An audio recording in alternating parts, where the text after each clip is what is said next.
Ngayon, Dolores, so syempre mag-workout tayo more in upper body workout. Syempre, kapag usapang upper body workout, Dolores, hindi pwedeng mawala dyan yung ating hoop resistant band. Alam nyo ba mga Dolores na si hoop resistant band yung ginagamit ko kasi tulad ko, di ba, na medyo busy person. Ay, sana all busy. Syempre, nag-work ako, wala akong time para mag-workout sa gym. So, ito yung ginagamit ko na pang-tone ng aking arms and then pang-workout para sa aking back. Maganda yan si hoop resistant band lalo na sa mga ayaw na nagbubuhat ng mga dumbbell, ng mga heavy gym equipment. So, ito, siya yung gagamitin nyo para mas makapag-workout kayo or makapag-tone kayo ng upper body nyo. Dolores, yung ating hoop bands, kapag siya ay inabil nyo, meron siyang 5 level, which is yung ating extra light, light, medium, heavy, and heavy duty. So, bawat level is nagbibigay ng dagdag intense sa pag-workout natin para mas tumatama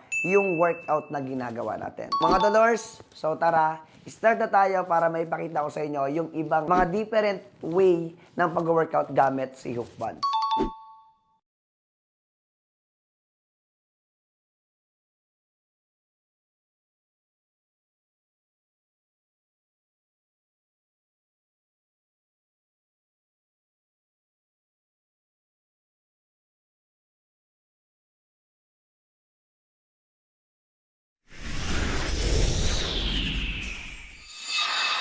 SJ.